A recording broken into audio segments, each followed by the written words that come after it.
가지고 잠시 내가 누구냐라고 하는 제목으로 말씀을 상고하도록 하겠습니다. 오늘 선교위원회 헌신 예배로 모여 있습니다. 그래서 제가 어떤 말씀을 전할까 묵상하는 중에 오늘 오전에 예수 그리스도의 증인에 대해서 우리가 같이 상고해 보았잖아요. 그래서 성경의 많은 인물들 가운데 우리가 증인으로서 이 사람처럼 되면 좋겠다, 닮고 싶다 하는 모범적인 증인 가운데에 손에 꼽을 수 있는 한 사람을 제가 택해서 그 사람의 삶을 추적하면 우리에게 도전이 되지 않겠나 하는 생각이 들어서 세례 요한을 제가 선택을 했습니다. 이 세례 요한을 향해서 당시에 사람들이 오늘 우리가 읽은 이 본문의 말씀을 보게 되어지면 세례 요한에게 찾아와서 너 누구냐? 이렇게 질문을 하는 것입니다. 너 누구냐라고 하는 말 속에는 어떤 정체성과 더불어서 뭐 하는 사람이냐라고 하는 사명에 대한 그 질문이 동시에 들어있는 것이다 하는 것을 알 수가 있습니다. 이 부분에 대하여 성경이 대답하고 있는 것 또는 이 세례 요한이 직접 자기가 자기를 증언하고 있는 그러한 이야기들을 우리가 들어보면 증인으로서 어떠한 태도를 가져야 되느냐라고 하는 답을 얻을 수 있을 것 같습니다. 먼저 세례 요한이 그렇게 질문을 하는 사람들에게 대답하는 내용이 우리가 읽지는 않았습니다만 20절을 보시게 되면 그 밑에 20절을 보시게 되면 요한이 드러내어 말하고 숨기지 아니하니 드러내어 하는 말이 나는 그리스도가 아니라 이렇게 대답을 합니다. 너 누구냐 했더니 나는 그리스도가 아니다 이렇게 대답을 해요. 매우 흥미롭지 않습니까? 너 누구냐 그러면 나 요한이야, 나 세례 베푸는 사람이야 이렇게 이야기를 해야 될 텐데 난 그리스도가 아니야 라고 대답을 하는 것은 당시에 요한에게 질문을 던지는 사람은 말할 것도 없고 주변의 그 당시의 분위기가 이 세례 요한이 혹시 그리스도가 아닐까라고 하는 어렴풋한 기대감을 가지고 있었다는 것을 반증해 주고 있는 것이죠. 그래서 너 누구냐라고 물을 때에 세례 요한은 이미 그 분위기를 눈치를 채고 아니야, 난 너희들이 생각하는 그 사람 아니야, 나는 그리스도가 아니야 이렇게 정확하게 이야기를 해주고 있는 것입니다.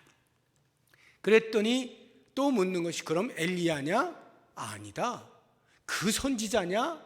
아닌데 계속해서 사람들은 세례 요한이 이런 사람 아닐까라고 하는 어렴풋한 기대감에 대하여 세례 요한은 자기 자신이 그런 사람이 아니다라고 명확하게 이야기를 합니다. 20절에 요한이 드러내어 말하고 숨기지 아니했다라고 하는 말은 정확했다는 거예요.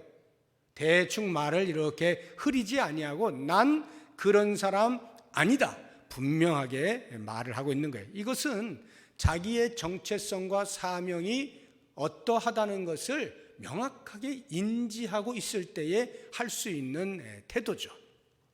그렇다고 하면 과연 세례 요한은 누굴까요? 이 요한복음을 기록한 사도 요한이 세례 요한에 대해서 이렇게 증언을 하고 있습니다. 6절을 보십시오. 1장 6절.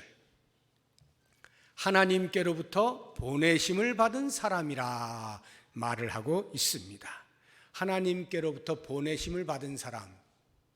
이것은 세례 요한이 물론 하나님께로부터 보냄을 받은 특별한 사람이고 예수님의 사역을 소개하기 위하여 먼저 보낸 특별한 사명을 띈 사람임에는 틀림없습니다만 우리가 증인이라고 하는 보편적 모든 사람이 예수 믿는 모든 사람이 증인이어야 한다는 이 보편적 사실 앞에서 이 말을 이해한다면 하늘로부터 온 사람 이 의미는 증인이라고 하는 사명이라고 하는 것이 내가 임의로 하고 말고가 아니라 하늘로부터의 요청이다 라고 하는 것을 알 수가 있습니다.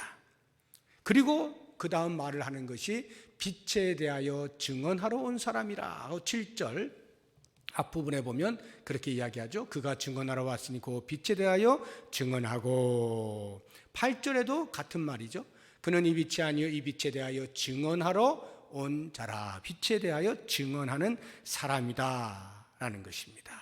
그럼 여기 빛은 누구를 가리키는 것일까요? 당연히 예수님이시죠. 그러니까 예수님이 아니라 예수님을 증언하기 위하여 온 사람이라는 의미입니다. 이 예수님은 10절과 11절에서 보게 되어지면 세상을 지으신 분이라고 이야기를 하고 있습니다. 그런데 그 세상을 지으신 분이 어둠의 세상에 내려와 빛을 비추어 주십니다.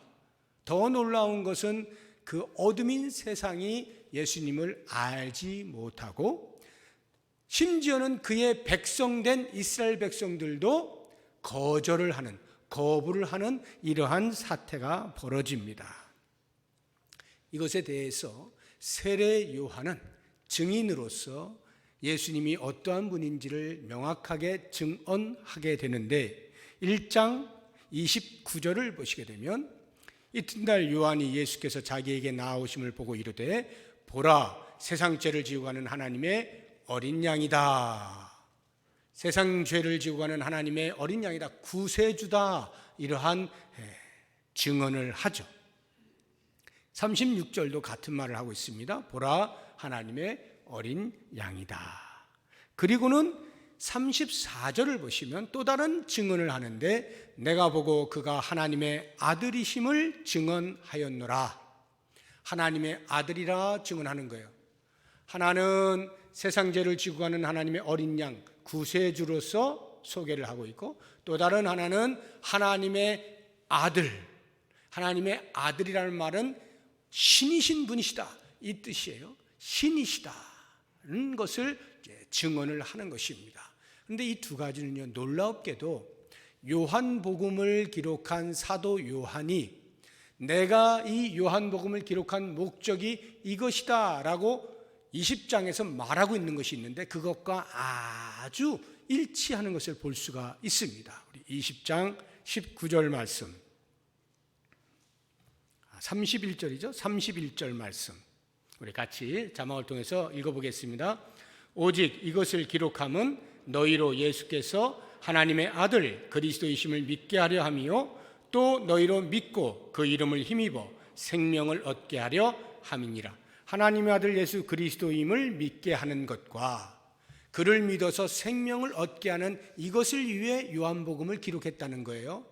근데 세례 요한이 증언하는 것이 하나님의 아들 되심과 또 하나가 세상 죄를 지고 가는 하나님의 어린 양이잖아요. 세상 죄를 지고 가는 하나님의 어린 양, 모든 인류의 죄를 대속하신 그 놀라운 십자가의 은혜 때문에 사람들은 생명을 얻게 되었죠. 이게 구세주가 하시는 일입니다. 바로 이 요한복음의 기록 목적과 세례 요한이 예수님에 대하여 증언하고 있는 내용이 정확하게 일치하고 있는 것을 볼 수가 있어요. 이 말은 우리가 증인으로 살아갈 때 적어도 이 부분에 대해서 우리도 증언할 수 있어야 한다 하는 것이죠. 사도 요한이 세례 요한에 대해서 설명하고 있는 또 하나를 보게 되면 7절 하반절에 보게 되면 1장 7절 하반절에 보게 되어지면 모든 사람이 자기로 말미암아 믿게 하려 함이라. 즉 영적인 안내자로 소개를 하고 있는 것입니다. 사람들이 예수님을 믿을 수 있도록 안내하는 역할을 하는 사람. 요즘 많이 쓰는 말인데 마중물이라고 하는 말 많이 들어보셨죠? 저도 어렸을 때 저희 집 마당에 그 우물이 있었는데 그 우물을 기르려고 하면 항상 먼저 한 바가지 부어가지고 그것으로 펌프질을 해야 이제 밑에 물이 이렇게 올라오지 않습니까? 이 마중물과 같은. 세례 요한은 자기 자신을 마중물로 생각하는 거예요. 그래서 사람들이 영원한 생수가 되신 예수 그리스도를 만날 수 있도록 한다 하는 것이죠. 이것이 이제 사도 요한이 세례 요한을 보는 관점이고 증언입니다. 저는 이와 같은 그 증인으로서의 모습들에 대해서 우리가 좀 도전을 받기를 원하고 이 시간에는 그런 세례 요한이 정작 자기 자신에 대하여 어떻게 생각하고 있는지, 증인으로서의 자신에 대하여 어떤 마음가짐을 가지고 있는지, 증인의 태도에 대해서 간단하게 몇 가지 생각하면서 그 부분을 우리가 좀 본받자라고 하는 면에서 말씀을 드립니다. 그 첫 번째가 23절에 세례 요한은 자기 자신을 가리켜서 주의 길을 곧게 하라고 광야에서 외치는 자의 소리다 라고 이야기를 하고 있습니다. 여러분, 소리라고 하는, 제가 지금 소리를 내고 있잖아요. 이 소리는 내용을 담고 있어요. 그래서 담지하고 있는 내용을 전달하고 나면 소리는 사라지고 내용만 남죠. 소리의 역할이 그런 거예요. 내용을 전달해서 내용이 남게 되어지면 소리는 사라지는 것. 세례 요한은 자기 자신을 가리켜서 예수님을 소개하여 예수님이 드러나고 나면 나는 사라질 사람이라고 생각을 하고 있는 것입니다. 철저하게 그리스도를 소개하는 역할에만 충실하겠다라고 하는 것이 세례 요한의 태도였습니다. 오늘날에 예수 그리스도의 이름을 빙자해서 자신의 이름을 드러내려고 하는 사람들이 적지 않은 것을 보게 되면 증인의 삶을 살 때에 이것이 얼마나 위험한 일인지를 잘 알게 됩니다. 그러할 때에 세례 요한이 보여주었던 나는 광야에서 외치는 자의 소리다 라고 하는 이 소리라고 하는 정체성을 분명히 인지하고 그리스도만 드러내는 일에 열중을 해야 할 것입니다. 우리가 소리라고 할 때요, 소리는 내용을 담는다 했잖아요. 그런데 이 내용도 좋은 내용이 있고 나쁜 내용이 있잖아요. 그런 면에서 소리의 가치가 판별이 됩니다. 기왕에 우리가 소리로서 내용을 담아 전달하는 역할을 한다면 좋은 내용을 담는 좋은 소리가 되면 더 좋겠죠. 나쁜 내용을 담아 나쁜 소리가 된다면 소리는 사라진다 할지라도 그 인상이 좋지 않을 것입니다. 기왕에 우리가 비록 사라지는 존재라 할지라도 좋은 소리로 사라지면 좋겠어요. 좋은 소리, 좋은 내용이 뭐겠어요? 이 땅에 참된 구원이 여기에 있다. 여기에 생명이 있다. 예수 그리스도를 소개하는 그것보다 더 좋은 소리가 어디 있겠어요? 우리가 그러한 소리로서의 역할을 올 한 해 동안 열심히 감당해 보자 하는 것입니다. 세례 요한이 자기 자신을 표현할 때 1장 27절을 보면 이렇게 표시합니다. 곧 내 뒤에 오시는 그이라 나는 그의 신발끈을 풀기도 감당하지 못하겠노라. 그의 신발끈을 풀기도 감당하지 못하겠노라. 다시 말하면 세례 요한은 고작 해봐야 물로 세례를 주고 있는데 예수님은 성령으로 세례를 베푸시는 분이시다 라고 하는 거예요. 그런 면에서 자신의 사역과 예수님의 사역은 비교할 수가 없어. 신 발의 끈을 묶고 매고 하는 이러한 역할조차도 제대로 할 수가 없는 존재이다. 예수님과 감히 비교조차 할 수 없다라고 하면 철저하게 자기 자신을 낮추고 있는 이런 모습을 보게 됩니다. 더 정확하게 이야기하면 자기 자신에 대하여 정확히 보고 있는 거죠. 정확히 보고 있는 거예요. 나는 그 정도밖에 안 되는 사람이다.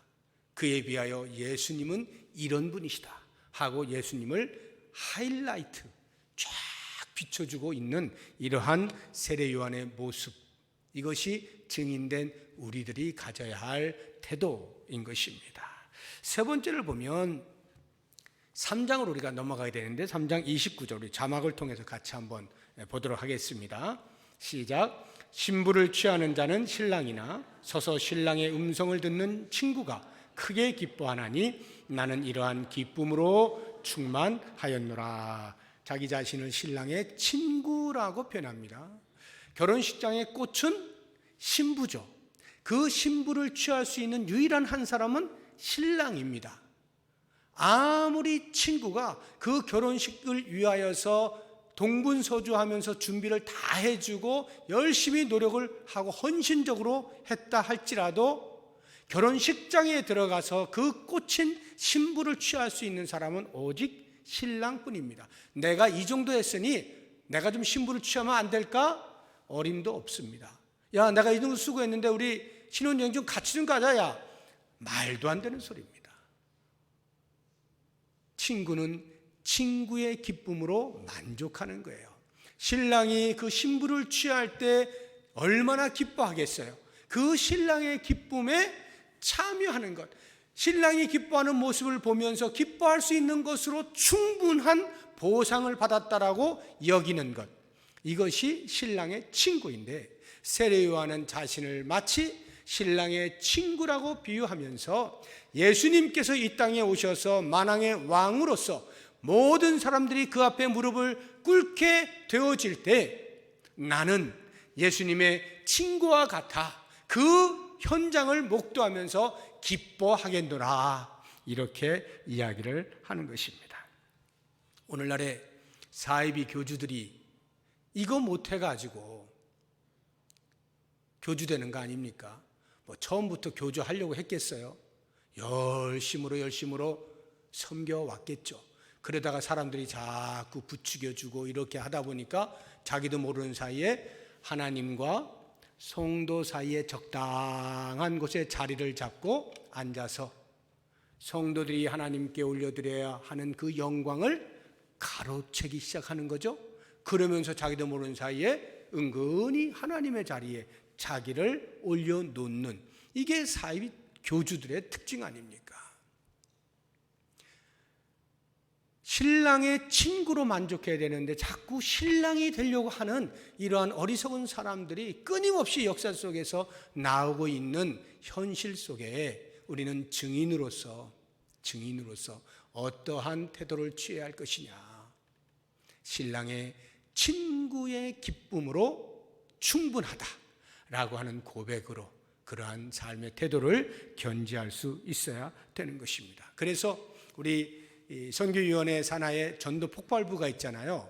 전도 폭발부는 전도를 어떻게 하면 효과적으로 할 수 있을 것이냐에 대한 방법들을 배우는 것입니다. 물론 정신도 배우지만, 그래서 실제로 배운 것들을 나아가서 복음을 전해요. 쭉 전하면 이제 어떤 반응들이 있을 거 아닙니까? 그래서 어떤 경우에는 예수를 믿게 되는 경우도 있고 뭐 등등 많은 일들이 있을 거예요. 그러면 그 일들을 돌아와서 그 전도 폭발 부원들 앞에서 보고를 하게 돼 있어요. 제가 나갔는데 누구를 만났는데 몇 살의 여자가 어떤 분인데 이렇게 복음을 전했더니 이런 반응을 보였다 하고 보고를 쭉 하게 돼 있습니다. 그런 보고를 다 한 다음에 맨 마지막에 하는 말이 있어요. 어느 누구나 빠짐없이 동일하게 하는 말, 이 모든 영광을 하나님께 돌립니다. 이것은요, 물론 그 끝에 반드시 해야 되는 어떤 매뉴얼과도 같은 것이지만 왜 그렇게 했을까를 생각해 보면 우리는 순간 우리의 행한 바에 대한 열매를 스스로가 따려고 하는 것이고, 그것에 대한 자랑을 하고 싶은 마음이 생기는 것이고, 사람들에게 인정을 받고 싶은 그런 욕구가 있기 때문에 그것을, 그 고백을 통하여 끊임없이 누르는 거예요. 자기를 부인하는 거예요. 이 모든 영광, 어떠한 전도의 열매가 맺혀지든 이 모든 영광은 하나님이 받으실 일입니다. 이러한 고백, 이것이 세례 요한이 우리에게 보여주었던 것이고 증인으로서 해야 할 모습이다. 마지막 네 번째로 세례 요한이 보여주고 있는 태도를 보면 역시 3장에 나오는데 3장 30절 우리 같이 한번 읽어보도록 하겠습니다. 그는 흥하여야 하겠고 나는 쇠하여야 하리라. 그가 예수님이에요. 나는 세례 요한이에요. 예수님은 흥하여야 하겠고 나는 쇠하여야 하리라. 그 제 친구 목사님이 이 말씀 가지고 예흥나쇠 이렇게 말하더라고요. 예수님은 흥하고 나는 쇠해야 된다. 예흥나쇠. 저는 이 말씀을 볼 때 우리 성도님들 가운데 조금은 의아해할 수도 있겠다라고 하는 짐작을 해봐요. 어떤 의아함이냐면 왜 세례 요한은 예수님은 흥해야 되고 나는 쇠된다라고 말을 했을까? 기왕이면 다홍치마 예수님 흥하고 나도 흥하고 윈윈을 하면 더 좋은 것 아닌가? 왜 예수님은 흥하는데 나는 쇠해서 뭔가 이게 구호로는 멋있어 보이기는 하는데 실제 그것을 내 자신에게 적용을 시키려고 하면 왠지 꺼림칙한, 꼭 내가 쇠해야 되나? 이런 생각이 드는 그런 생각 없으십니까? 너무나 경건하셔서 세례 요한의 이 고백이 나의 고백이요 하고 사시면 더 할 나이가 없겠는데, 혹이라도 제가 말씀드리는 대로 그러한 궁금증이 있으시다고 한다면 한번 생각을 해보자 라고 하는 것입니다. 예수님도 흥하고 그 덕분에 나도 흥하면 서로 좋은 거죠. 누이 좋고 매부 좋은 거죠. 그런데 만약에 그렇게 되잖아요. 그렇게 하다 보면 자기도 모르는 사이에 자꾸 선을 넘어간다고요. 자기도 모르는 사이에 선을 넘어가요. 그래서 조금만 예수님 좋고 나도 좋고인데 이 나도 좋고 해서 조금만 뭐가가 좀 부족해 보이면 갑자기 불평이 생기는 거예요. 이거 아닌데 내가 예수님 좋고를 위해서 이만큼 수고를 했는데 그러면 그에 맞는 내 삶에 뭔가 이 정도는 있어야 되는 것 아닌가? 자꾸 부족을 느끼게 되면서 불평과 원망이 생기게 되는 거예요. 그러면 자기의 행한 모든 수고가 다 헛수고가 되는 것이죠. 세례 요한의 제자들이 세례 요한에게 와서 계속 부추기는 거예요. 아니, 당신이 그렇게 수고를 했는데 지금 예수님이라고 하는 저 젊은 청년이 등장하면서 갑자기 세례받는 사람들이 저쪽으로 다 가고 있습니다. 우리 사람들이 다 뺏기고 있어요. 이거 가만히 있으면 안 되는 거 아닙니까? 주변에서 막 부추깁니다. 그때 세례 요한이 말하죠. 나 쇠. 정확하게 얘기하는 거예요. 예수님은 흥하셔야 되고 나는 쇠해야 된다.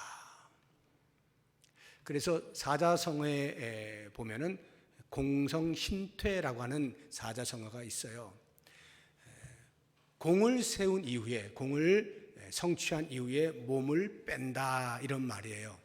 보통 우리들은 공을 세우면 그 공 세운 만큼의 대우를 받기를 원하잖아요, 일반적으로. 그런데 이 공성신퇴라고 하는 말은 그렇게 공을 다 세워놓고 몸을 빼요. 성경에서 이와 같은 인물이 대표적으로 사도 바울이죠.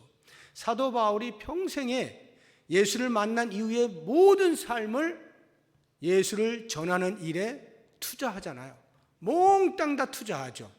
자기의 시간도 재능도 정력도 모든 걸 다 투자합니다. 그리고 돌아오는 것은 환난과 핍박과 곤란이에요.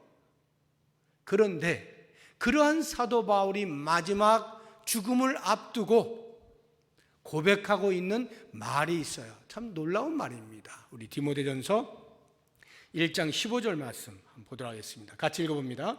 미쁘다 모든 사람이 받을 만한 이 말이요 그리스도 예수께서 죄인을 구원하시려고 세상에 임하셨다 하였도다. 죄인 중에 내가 괴순이라.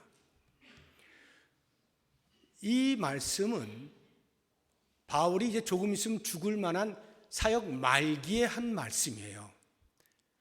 자기가 모든 그 어려운 사역을 다 감당하고 이제 가만히 돌아보면 내가 정말 할 만큼 했다, 이런 생각이 들만 하잖아요. 그런데 그가 하는 말은 내가 죄인 중에 괴수다.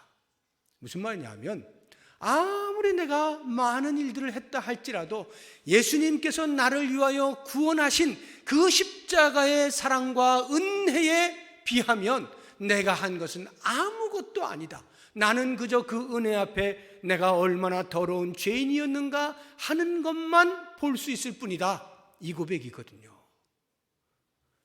이거 쉽지가 않아요. 저 자신도 쉽지가 않습니다.